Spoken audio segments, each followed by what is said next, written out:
cuántos le pueden dar una alabanza a ese Señor tan grande que tenemos, que nos ayuda, que nos rodea, que nos alimenta, que nos sostiene, que nos da vida, que todos los días nos visita con su Espíritu y nos da la decisión correcta para poder manejar este día? Pero yo creo que Dios se merece algo más que ese aplauso. Yo creo que Dios se merece una alabanza, yo creo que Dios se merece corazones dispuestos a adorar su presencia. Y quiero poder pedirle que se pongan de pie. Quiero comenzar con un texto bíblico bien sencillo, paso una oración y así comenzamos este mensaje. Pero en Salmo 22, 1 y 2 lo voy a estar leyendo en traducción viviente y lee de la manera como sigue. Dios mío, ¿por qué me has abandonado? ¿Por qué estás tan lejos cuando gimo por ayuda? Cada día clamo a ti, mi Dios, pero no respondes. Cada noche levanto mi voz, pero no encuentro alivio. Gracias Dios por esta palabra, Señor. Gracias Dios por esta oportunidad. Gracias Dios por la vida que nos regalas, Dios, Señor. Gracias te damos, Dios, Señor, porque tu Espíritu nos permite estar aquí, Dios, Señor, y nos sostiene, Dios, Señor. Ahora vamos a hablar algo de tu palabra y te pido, Dios, Señor, que sea tu Espíritu el que hable de manera especial, Dios. Que no sean mis pensamientos, sino que sea tu propio Espíritu el que transforme los pensamientos y los corazones que llegaron en esta mañana, Dios. Te pido, Dios, Señor, que esta palabra que va a ser entregada, Dios, permanezca sellada en nuestras mentes para cada día acercarnos más a ti y para cada día perfeccionar nuestra vida como tú. En tus manos entrego este mensaje. Amén y amén. Ya pueden tomar asiento. Bueno, me alegra poder contarles esto. Estuve la semana pasada en Puerto Rico, la isla del encanto, la isla que me vio nacer. Y me fascina cada vez que voy a Puerto Rico. Le menciono al pastor, me voy a Puerto Rico y me dice, wow, cógete un teco. ¿Cómo es eso? ¿Cómo es eso? ¿A quién tú le estás pidiendo permiso? Pero a nosotros nos apasiona. Obviamente si fuera por nosotros y si no fueran por otras decisiones estuviéramos en Puerto Rico. Pero una de las cosas principales que hago cuando llego a Puerto Rico es poder visitar a mis padres, poder visitar a los padres de Norma. Y es un momento tan único, tan especial, y yo sé que ya la próxima semana quizás se celebra lo que es el Día de Padre. Pero este título que hoy les presento nace del último día que estoy en Puerto Rico. Nace de cada momento que yo me tengo que despedir de mis viejos, de mis padres. Porque al momento que comienza el último día, al momento que ya llega ese único momento donde ya se acabó el tiempo, donde se acabó el fin de semana, donde se acabó el viaje, nace una tristeza indescriptible. Y es la tristeza de tener otra vez a distancia a mis padres. Es la tristeza de decir, oye, no puedo ir el martes, no puedo ir el miércoles, quizás no puedo compartir con ellos. Pero es una tristeza que nace a raíz de la distancia. Y con eso quiero traerles el título que se llama Lejos de mi papá. Lejos de mi papá, no me voy a enfatizar necesariamente al padre humano, pero sí los quiero traer en relación al padre espiritual. Porque si con el padre humano que nosotros podemos tener nace una tristeza, aquellos que aman a sus padres. Yo espero que esta sea una iglesia, ¿verdad? Yo creo que esta es una iglesia que ama a sus padres. Pero si nace una tristeza cuando tú estás distante con tu padre físico, ¿cuánto ni más tristeza debe abundar en nuestro corazón cuando estamos lejos de papá Dios? ¿Cuánto ni más triste nosotros nos podemos encontrar cuando no estamos frente a su presencia? En tiempos de COVID se vivió una distancia totalmente fría. Nos separamos, no nos saludamos, quizás nos veíamos a distancia, nos llamábamos, las iglesias estaban cerradas, los hospitales quizás no se podían visitar, los funerales ya no se celebraban, porque había una distancia y eso fue un tiempo de mucha tristeza porque hay personas que perdieron sus seres queridos y no pudieron acercarse. No se pudieron estar de cerca en el momento de que estaban en el hospital. No pudieron reunirse en la congregación y compartir esta alegría que hoy podemos celebrar. En tiempos de COVID, habían bodas canceladas o hubo bodas canceladas. Que muchas noticias de tristeza ocurrió en esta temporada y todavía siguen ocurriendo. Pero si algo nos crea la distancia, muchas de las cosas es tristeza. Muchas de las cosas que nos enfría nuestra sensibilidad como seres humanos en nuestras relaciones que tenemos a diario. Pero si algo podemos ver en este tiempo, es evidenciado con las noticias, lo puedes ver con tus propios ojos, es que aún al día de hoy hay una cantidad de personas distantes de la presencia de Dios. Hay una cantidad de personas que viven lejos de Dios. Por eso ocurren los crímenes que ocurren, por eso ocurren las graves noticias, porque no tienen a Dios en su vida, no tienen a Dios en su corazón. Las noticias nos evidencian eso. Hay personas que simplemente piensan que no es real y no lo necesitan. Hay otros que tienen otra ideología, hay otros que dicen yo probé pero no me funcionó. Hay otros que le echan la culpa a la iglesia y dicen yo estuve allí pero la gente de la iglesia como que no me cuadro. Todo el tiempo me metían el pie y se le olvidan que la gente de la iglesia son personas como tú y como yo, que somos gente imperfecta, porque hasta donde yo sé, esto es un hospital para que Dios restaure nuestras vidas.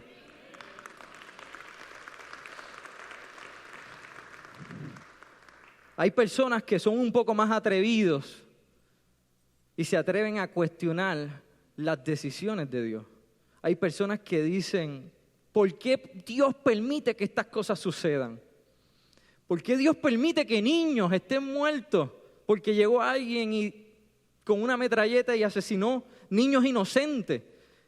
Hay personas que cuestionan las decisiones que quizá no tienen que ver con Dios, tienen que ver más con nuestra vida, distante de Dios. Hay personas que dicen, ¿cómo es posible que si Dios existe, estas cosas suceden? Distancia de Dios. Pero no es de Él, es nuestra hacia Él, porque estamos lejos de su presencia. Y ahora hay dos preguntas claves que te quiero hacer en esta mañana, y seguramente han corrido por tu mente más de una sola vez. ¿Cuántas veces te has creado tú mismo? ¿Cuántas veces tú has creado distancia con Dios? Y la segunda que te quiero hacer es ¿cuántas veces has sentido que Él te abandonó? Yo quiero hablar un poco más en detalle acerca de las distancias, porque hay un estudio que se llama proxémica. Es una teoría donde comenzó en los años 60 por un antropólogo estadounidense, y él realmente se dedica a estudiar las relaciones y la comunicación que establecen los seres humanos. Es como contarte un chisme, yo no lo voy a decir aquí a la distancia. Son esas relaciones donde ya tú cuentas algo más privado, entre paréntesis, ¿verdad? Lo cuentas más de cerca. Ese tipo de estudio se llama proxémica y se especifica en la proximidad que tienen los seres humanos de acuerdo a las relaciones que vayan a tener. El número 1 se llama distancia pública, es una distancia como la que tenemos aquí, es una distancia quizás de 12 a 24 pies, donde quizás si yo no tengo este micrófono para poder hablarles a ustedes, tuviera que alzar la voz demasiado alto para que me puedan escuchar, porque es una distancia donde es un poco difícil comunicarse. Es una distancia donde quizás tenemos algo de contacto visual, pero quizás no los logro ver como los que están allá atrás, que no los logro ver con detalle. Es una distancia pública, es una distancia muy lejos. Ahora hay una segunda distancia que se llama distancia social, que se trata más de 5 pies a 12 pies. Ya ahí tú puedes tener una conversación un poco menos reducida en volumen, pero también todavía necesitas hacer señales y expresarte auditivamente para poder entender las relaciones que están sucediendo. La tercera es una distancia personal y es una distancia que nosotros todos practicamos aquí a diario cuando llegamos a la iglesia, una distancia tal vez de 1,5 pies a 5 pies, donde nos saludamos, donde quizás nosotros podemos tener relaciones, nos comunicamos y quizás podemos tal vez compartir. Puedo entender tu estado de ánimo porque te puedo ver más de cerca y entender qué es lo que va sucediendo en tu vida. Y es una distancia más personal. Y hay una distancia número 4, que es la distancia íntima. Es una distancia donde ya tú la tienes con amigos, con familiares, con tu pareja, porque es una distancia de 0 a 1,5 pies. Y es ese abrazo que recibes donde no hay nada que te separe, no hay nada, simplemente una distancia de 0 pies a 1,5 pies. Es una distancia donde ya tú sientes el calor de esa persona, donde ya tú sientes si estás sudando, si no estás sudando, donde ya tú puedes percibir y hay unas relaciones cognitivas mucho más allá que simplemente algo visual y algo auditivo. Es una distancia donde el tacto también se relaciona. Y yo no sé cómo tú te relacionas con Dios, pero yo sí sé que hay personas que mantienen a Dios en una distancia pública, hay personas que mantienen a Dios en una distancia social, hay personas que mantienen a Dios en una distancia personal, pero yo creo y yo espero que nosotros vengamos en este día a tener una distancia íntima con el Maestro, a tener una distancia espiritual directa con su Espíritu para que nos ayude a fortalecer nuestra vida. ¿Cuántos creen eso?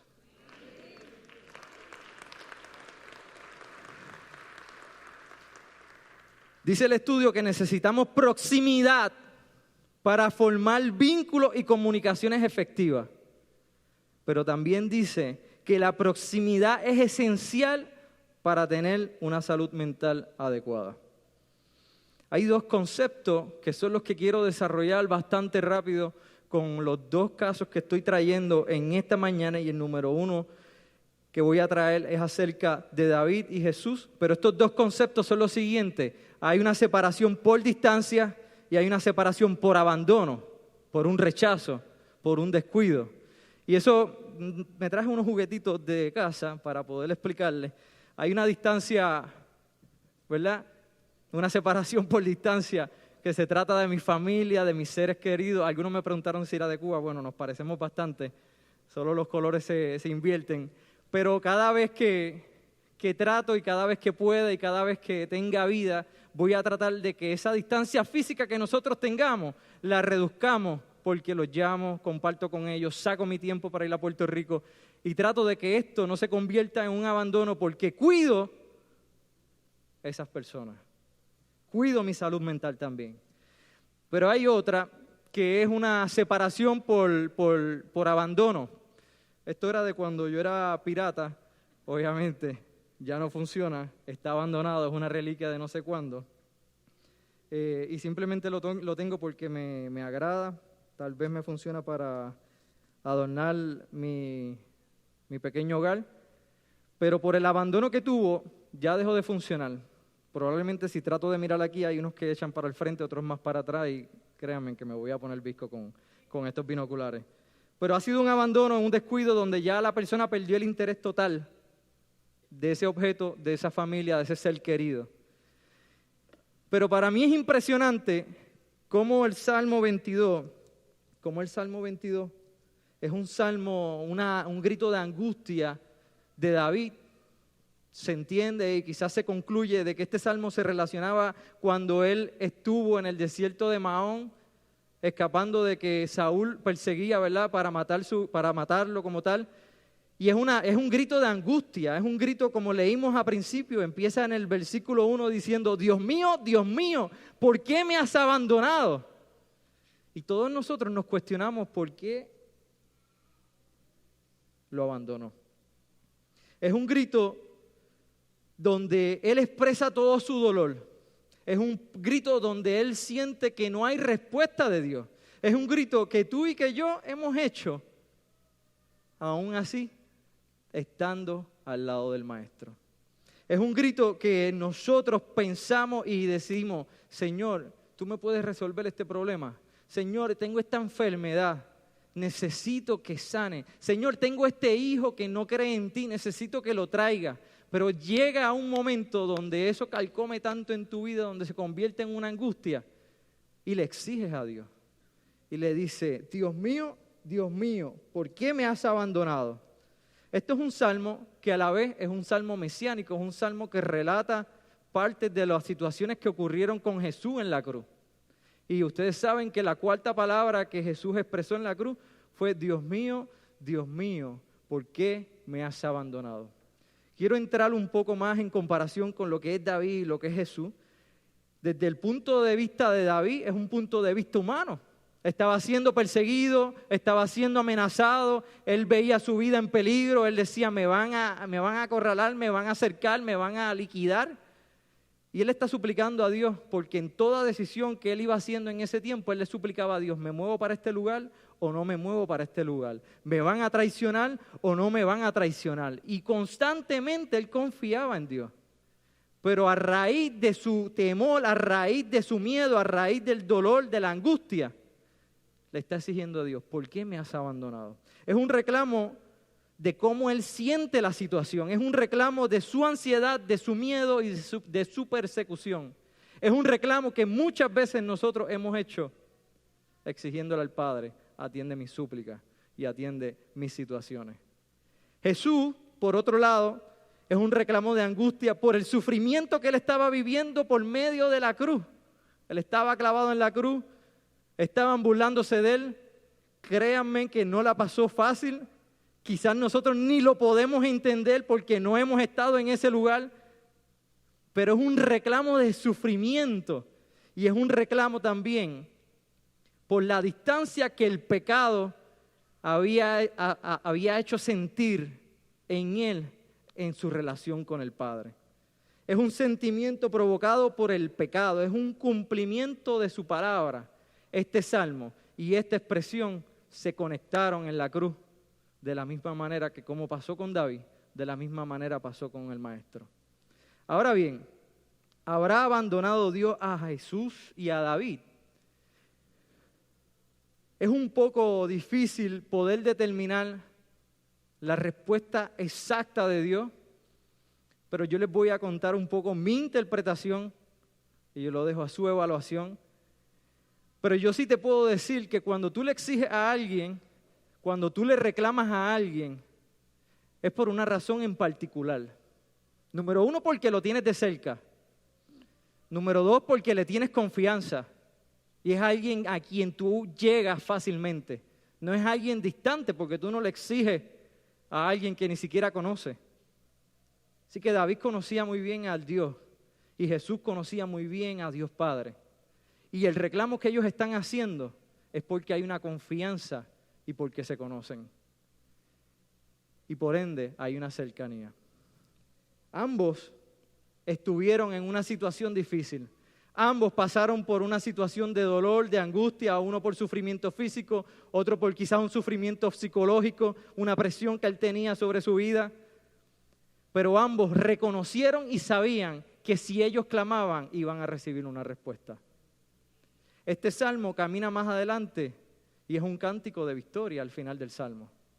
Es un salmo donde comienza con una súplica, donde comienza con una angustia, pero ya tenía su respuesta escrita para David, ya tenía su respuesta escrita para Jesús y ya estaba todo determinado por el Padre. Lejos de papá, no somos nadie. Para mí entender, ninguno de los dos fueron abandonados por el Padre. Para el caso de Jesús, fue una respuesta del pecado que le hace sentir a Jesús distante del Padre. Es una respuesta de cómo te hace sentir a ti el pecado cuando tú fallas, te hace sentir lejos de Dios. Pero Dios sigue ahí, nosotros somos los que nos alejamos. Dios sigue ahí, nosotros somos los que nos sentimos distantes. Dios sigue ahí porque el pecado y Dios no mezclan. Y cuando hay pecado en nuestra vida, cuando hay errores en nuestra vida, nos vamos a sentir lejos de papá. En el caso de David, él sabía a quién estaba clamando. Y Dios estaba ahí para responderle su súplica. Pero a veces hay un silencio de Dios que llega a nuestras vidas que nosotros no sabemos manejar. Hay un silencio porque no llega la respuesta en el tiempo que nosotros deseamos. Y yo sí te puedo decir algo con plena confianza. Y Dios sabe cómo manejar tu vida. Dios sí sabe cómo manejar tu vida. Los que no sabemos somos nosotros. Y a veces cuando Dios tiene un silencio por una situación o por un proceso que quizás estás viviendo, Él sí sabe por qué necesita darte ese silencio. Él sí sabe por qué no puede responderte inmediatamente. Y hay un propósito en toda su logística que nosotros no podemos alterar porque nosotros pensamos que necesitamos la respuesta inmediata, pero David necesitaba ese silencio. Y Dios sí sabía cómo manejar a David. Y Dios sí sabe cómo manejar a Harold. Y Dios sí sabe cómo manejar al pastor. Ahora, ¿cómo nosotros manejamos esa relación que tenemos con Él? ¿Nos alejamos o nos acercamos? ¿Nos vamos más distantes porque no recibimos la respuesta? ¿O buscamos acercarnos más fervientemente porque digo, te necesito porque no sé qué hacer? ¿Cómo nosotros manejamos la situación? Para mí, la expresión del Maestro es un recordatorio para todos nosotros que la vida en pecado es muy lejos de Dios. Y la vida en pecado se sufre muy amargamente porque no nos sentimos con Él. Es un recordatorio que la vida en pecado no se pasa alegremente. Dios sabe manejar contigo, Dios sabe relacionarse contigo, Dios sí sabe cómo trabajar en tu vida.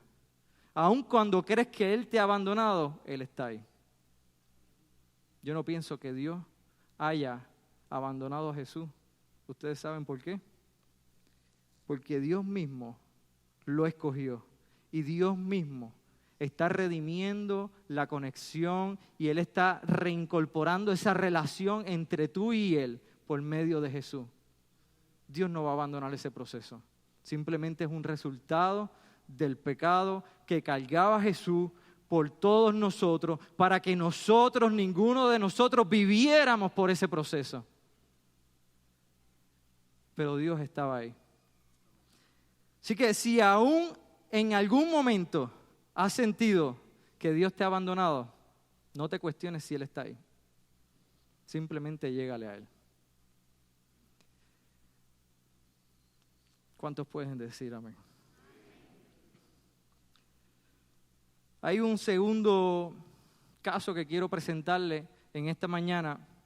Y esto es un joven que, eran dos, es un joven que tenía una finca en Umbria, en Italia, un paisaje espectacular. Era un lugar precioso, era una belleza de naturaleza. Estaba como a 30 minutos de la Toscana y eso es un lugar espectacular. Yo no sé mucho de Italia, pero los que saben, pues saben que eso es un lugar muy prestigioso y muy espectacular. Y este joven, bueno, su familia tenía su poder, tenía sus riquezas, tenía su dominio. Y este joven literalmente decidió comenzar a vivir el mundo. Se fue a Ibiza, se fue a las Islas Fiji, se fue a Mónaco, se fue a Saint-Tropez, se fue a todos los lugares espectaculares donde él dijo, aquí yo sí me voy a disfrutar la vida. Aquí yo sí voy a disfrutar los placeres de lo que nosotros vinimos a vivir en esta tierra. Porque a final de cuentas nosotros tenemos la vida una sola vez, no la podemos repetir. Y él dijo, voy a caminar por todo este trayecto para vivir mi vida como sea, pero me la voy a disfrutar. Y llegó un momento en ese relato, en esa situación donde se le acabó todo lo que tenía, hubo una escasez. Y donde él empezó a trabajar en un lugar totalmente desagradable para la gente normal. Y empezó a desear lo que comían los cerdos. Y yo creo que ya ustedes se van relacionando en la anécdota que voy diciendo, porque es una anécdota totalmente creada, pero es el mismo relato del hijo pródigo. Es el hijo que decidió pedirle las riquezas a su padre y decirle, mira, dame lo que me pertenece, porque quiero disfrutar mi vida. Lo juntó, se fue, lo gastó, y llegó un momento donde se le acabó todo, donde la única vida que tenía no pudo disfrutarla como pensaba con las riquezas que tenía porque se le acabaron antes de tiempo.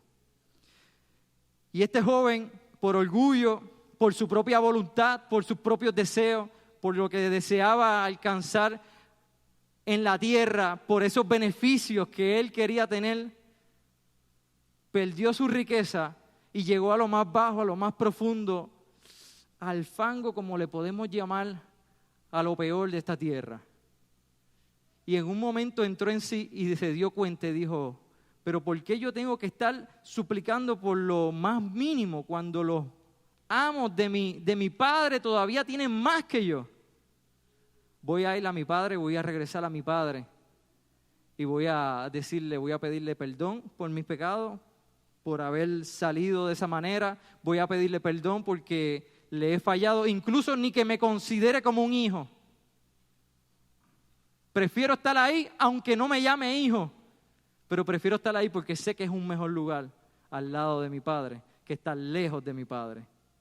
Y muchas veces nosotros con nuestras ideologías, con nuestros pensamientos, con nuestro afán de alcanzar dinero, con nuestro afán de alcanzar poder, con nuestro afán de alcanzar metas, cosas en esta tierra, Nos desviamos del plan divino de Dios y nos desviamos de quién es el verdadero Padre nuestro. Y ponemos a otros como prioridad. Tal vez el dinero, tal vez las vacaciones con mucha lujuria, tal vez ese desenfreno de vivir y disfrutar la juventud como quizás lo disfrutan otras personas. Pero este joven se dio cuenta que vivir cerca del Padre es un lugar de bendición y es un lugar lleno de paz. Ese padre, cuando lo ve llegar a la distancia, en vez de reclamarle, le abrió los brazos y decidió perdonarlo. En la misericordia que tuvo, lo abrazó, lo perdonó, hizo una fiesta, celebró su llegada, porque para él había vuelto a vivir. Y yo no sé cuántos de nosotros podamos encontrarnos lejos o distantes en esta mañana, pero yo sí te quiero recordar algo. Yo no sé a qué distancia tú estás del Maestro. Yo no sé a qué distancia tú te encuentras del Padre. Yo no sé si tu relación con Él es de 6 a 12 pies, o de 20 pies, o de 50 pies, o es una relación íntima. Pero yo sí vengo a decirte en esta mañana que lejos de papá no hay victoria. Yo sí vengo a recordarte en esta mañana que afuera hay riqueza y hay placeres y hay cosas que parecen ser atractivas, pero lejos de papá no hay bendición.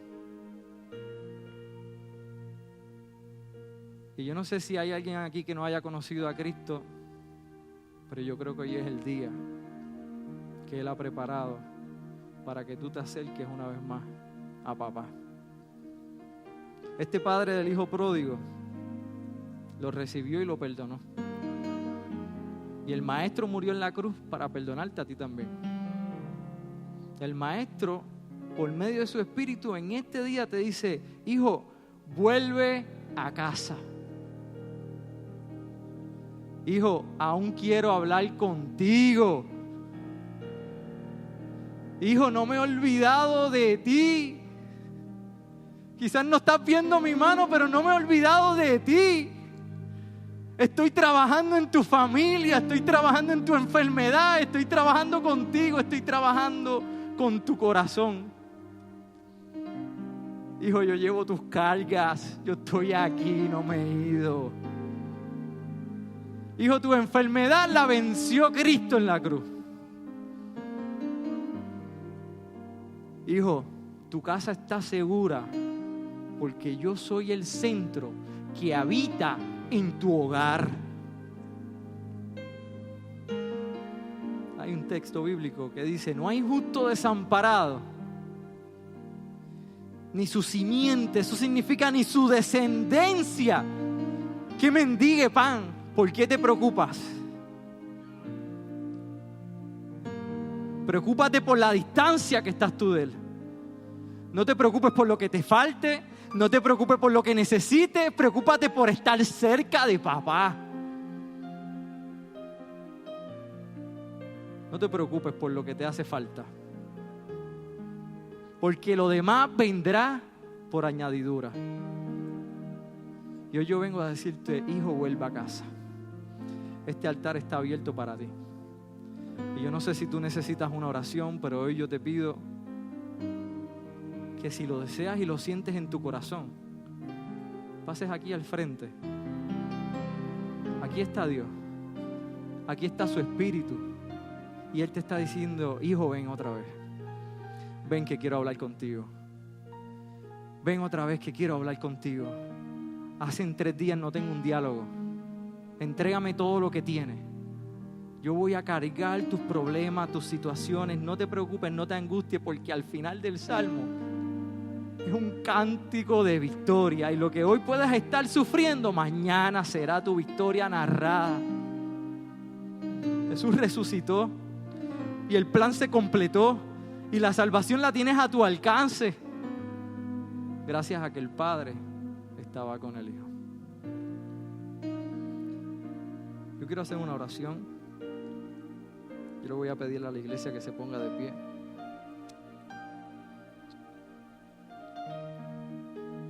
Le voy a pedir que inclinen su rostro y aquella persona que desea pasar para una oración puede pasar. Señor Padre, te doy gracias por esta palabra. Te doy gracias, Dios, porque aunque podamos vivir con sentimientos distantes, con sentimientos de tristeza, con sentimientos que quizás nos acongojan, nos limitan para alcanzar tus propósitos, Dios, sabemos que tú estás aquí en este lugar. Sabemos que tú estás conmigo y tú no nos abandonas. Sabemos que tú no nos echas a perder, a la deriva, y tú cuidas de nosotros. Yo reconozco que no he sido perfecto, pero reconozco que en cada caída tú me has levantado, porque tu perdón se manifiesta. Reconozco que tus misericordias se renuevan porque tú mismo sabes que nosotros volvemos a fallar.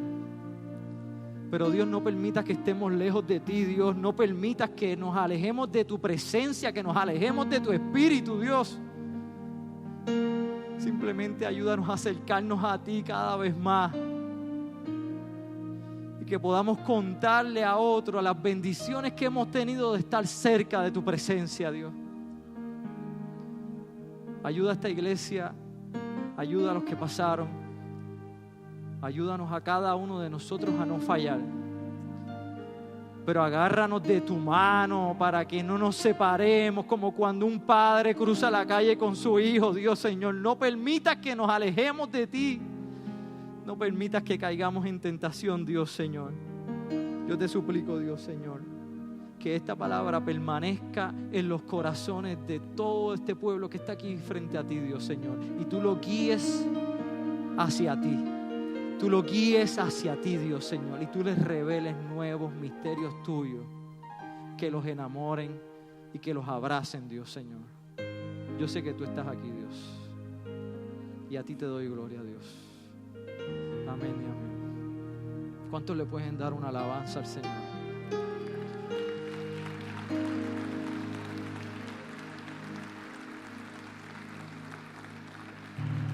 Yo creo que si tú crees que Dios es grande, no hay problema que sea más grande que tu Dios.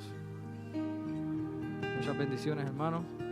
No se olviden de estar cerca de papá.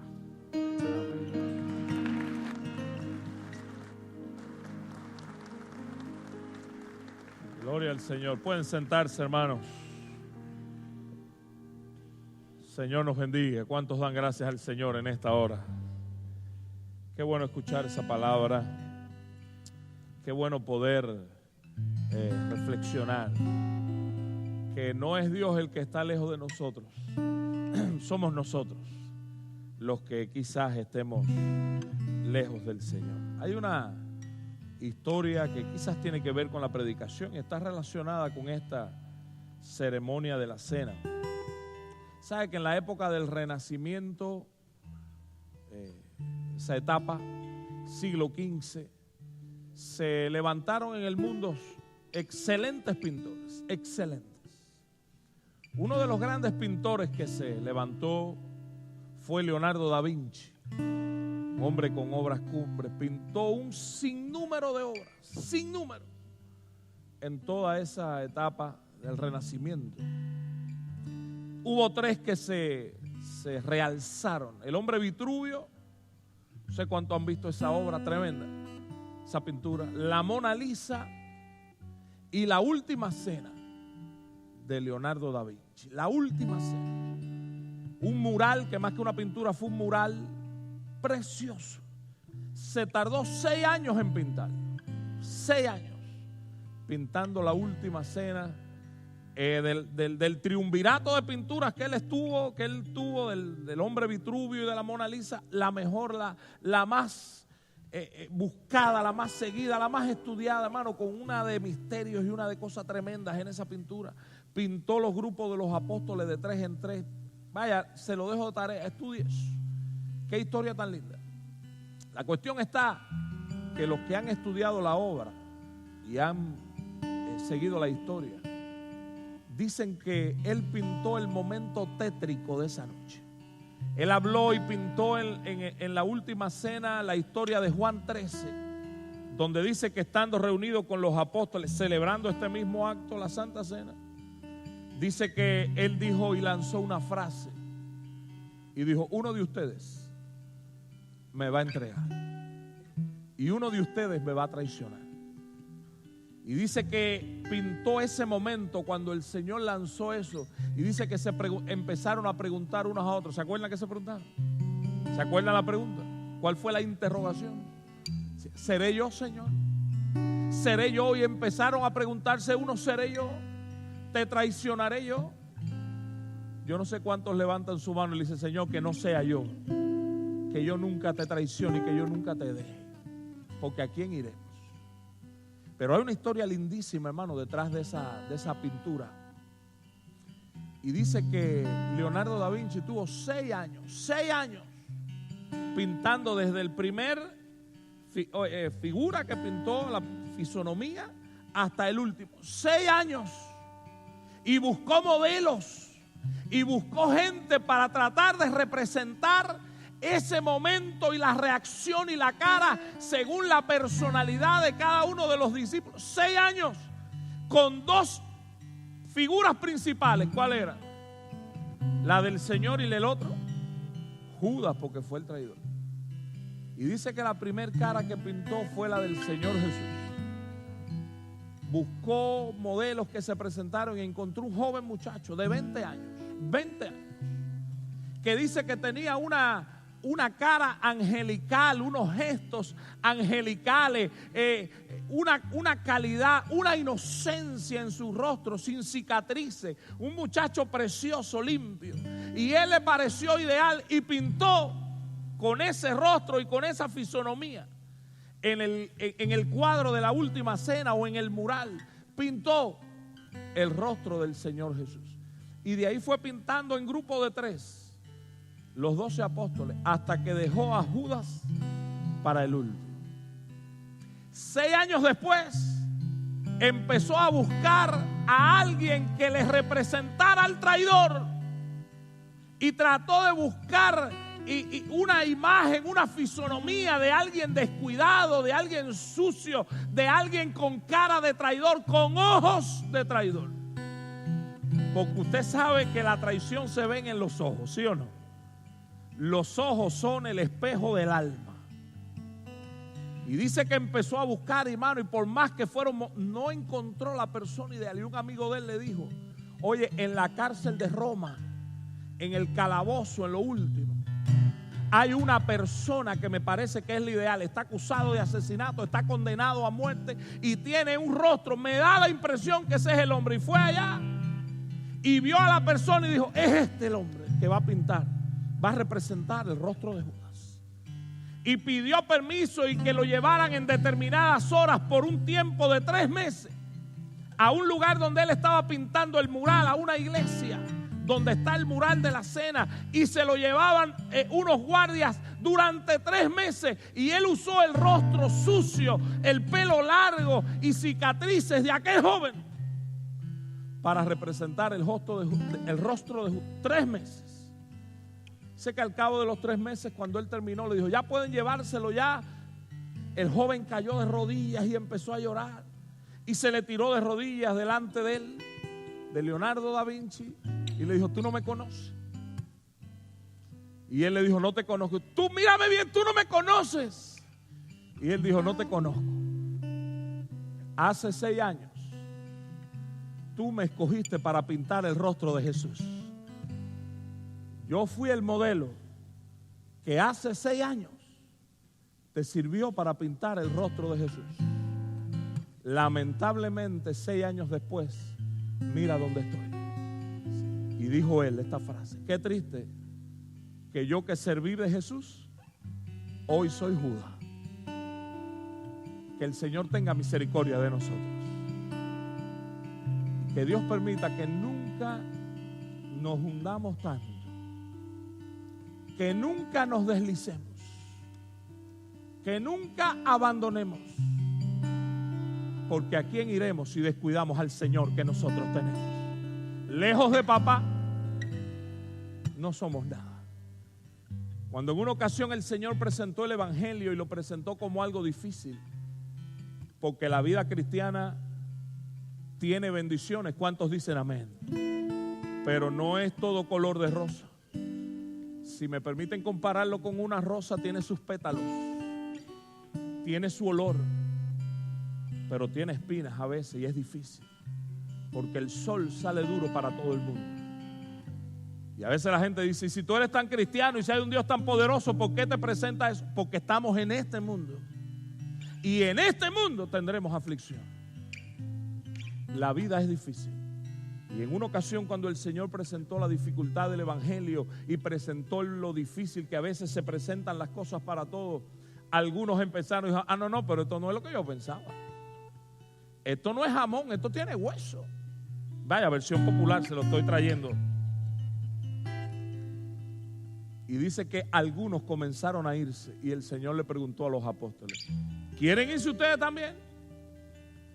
¿Está en sus planes irse?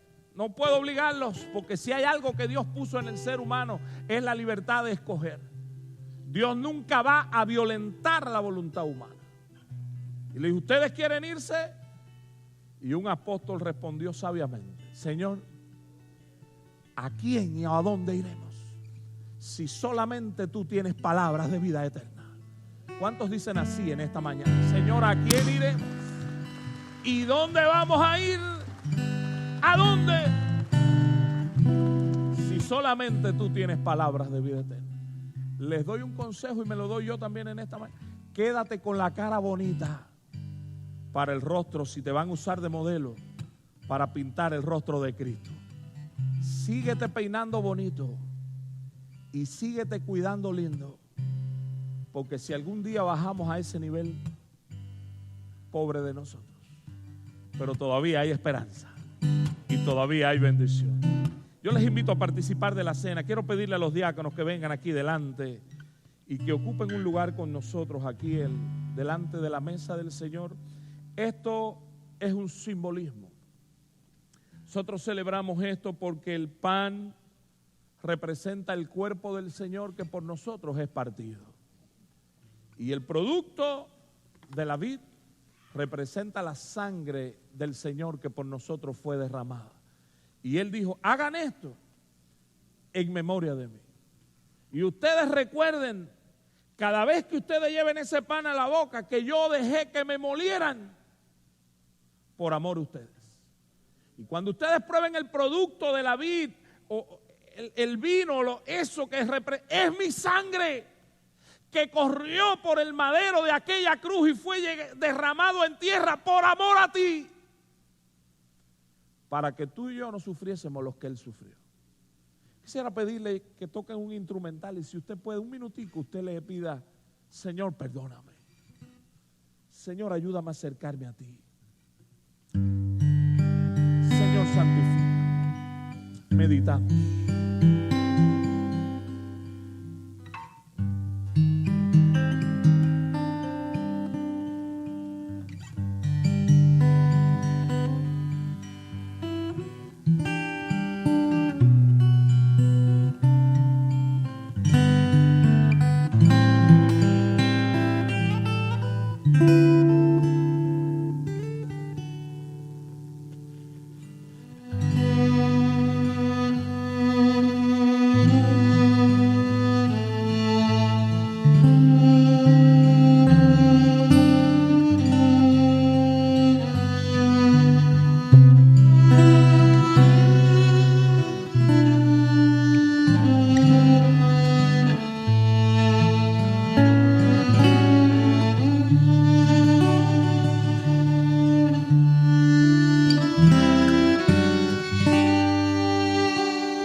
Gloria al Señor. Gloria a Dios. Grande es tu fidelidad. ¿Cuántos dan amén en esta hora? Porque por las misericordias de Jehová, todos juntos, no hemos sido consumidos. Nuevas son y grande es su fidelidad. Gloria al Señor. Voy a pedirle a los diáconos que lleven los elementos y quiero recordarles que deben participar por el bien de nosotros de la mesa solo aquellos que han sido bautizados por inmersión y están a plena comunión con su iglesia. Los que no han sido bautizados por inmersión deben de abstenerse de participar de la cena del Señor. ¿Por qué lo hacemos? Porque la Biblia dice que por hacer esto sin discernir y sin conocer, hay muchos que están enfermos y otros duermen. Por eso preferimos solamente dar la cena a aquellos que han sido bautizados por inmersión en una iglesia evangélica y están a plena comunión con su iglesia. Si alguno no se ha bautizado, el próximo domingo a las 10 de la mañana, les espero en la oficina. Hay un grupo que queremos bautizar. Próximo domingo, 10 de la mañana, usted viene, nos ponemos de acuerdo, damos unas clases y procedemos a su bautizo. Amén. Los diáconos llevan los elementos y que el Señor nos bendiga. Yo le invito al grupo de alabanza. Vamos a meditar mientras en una alabanza, mientras ellos llevan los elementos a ustedes.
Jesús, tu copa no se secará.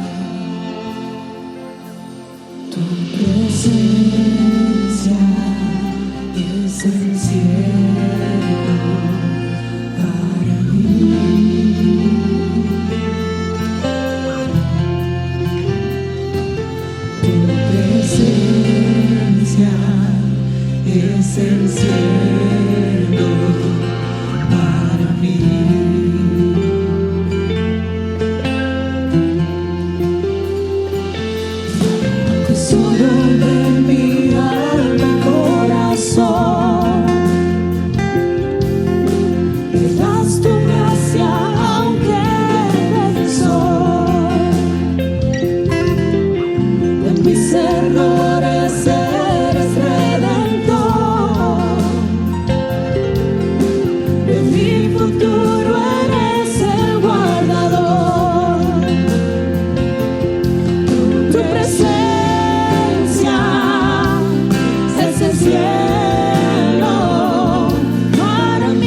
mientras tenga vida esperaré.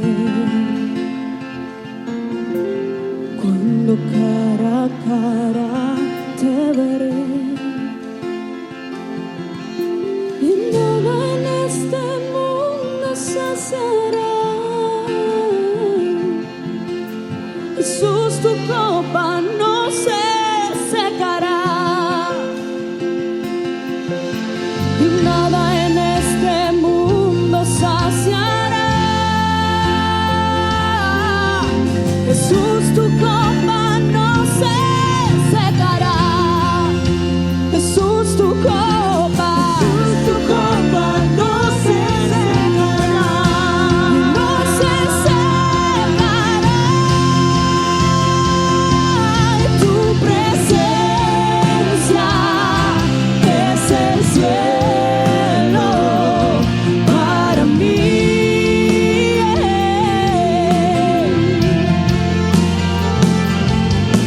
Tu presencia es el cielo para mí.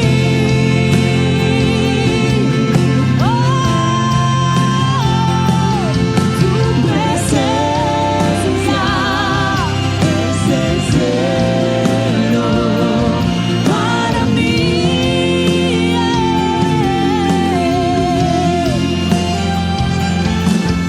Tu presencia es el cielo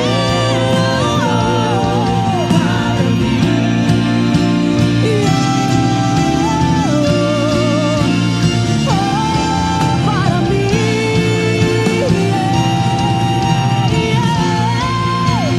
Lo cantamos. Oh Cristo, oh Cristo.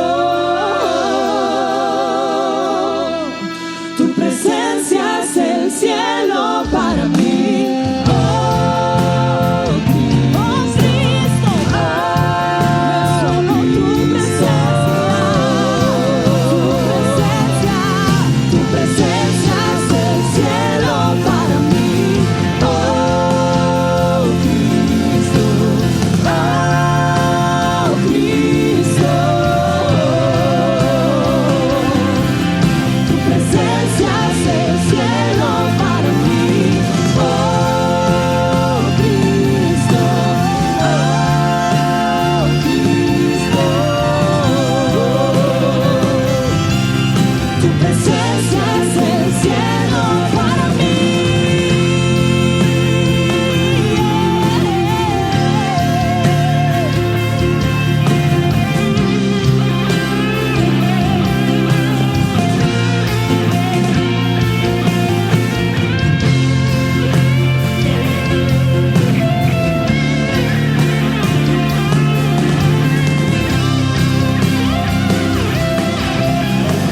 Hoy lo declaramos.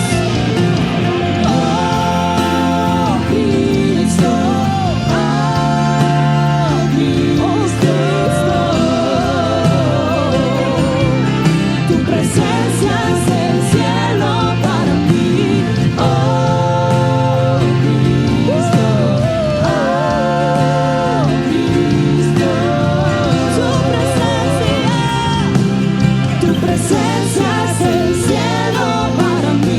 Tu presencia es el cielo. Presencia es el cielo para mí.